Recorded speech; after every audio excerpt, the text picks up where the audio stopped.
Seni sensiz sevmiştim, seni sensiz sevmiştim.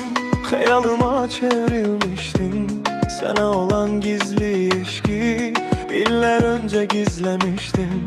Hatireler iller sonra bugünüme kök salmıştı. Uşaklıktan günümüze 33 yıl yol almıştı. Zaman aktı seller kimi, öptü iller yeller kimi, sükut dindi diller kimi. Ben bu eşki gizlemiştim, seni sensiz sevmiştim. Nihayet ki karşılaştım, son resminde hey dolaştım. Dünen mesum bugün ana, son anında mən qovuştum.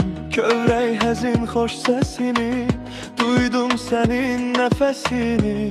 Sükut bugün fəğan etti, gelişinle ruhum dindi.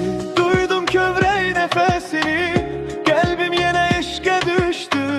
Adın kaldı könlümde bil, iller geçti silinmedi. Seni sensiz sevmiştim ben, seni sensiz sevmiştim.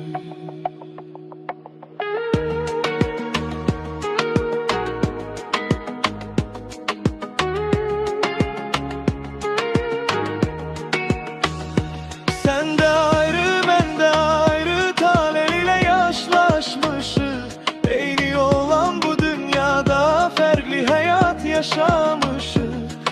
Ömür sonda kocalsa da seven könlüm genç kalıptı. Yaşımızın bu çağında, hayallerin kucağında, xəzan olmuş gül bağında, hatireler koralıktı.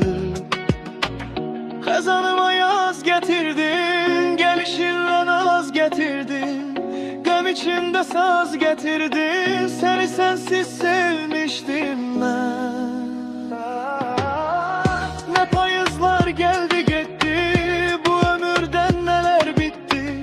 Son görüşe bir möcüze, hasret daha bestir yeter. Kalbim yine eşke düştü, talenin bu yollarında. Ruhum sana kilitlendi, muhabbetin kollarında. Duydum kövrək nefesini, bu sevginin nəğməsini, sana olan hevesimi. Iller geçti silinmedi, seni sensiz sevmiştim ben, seni sensiz sevmiştim.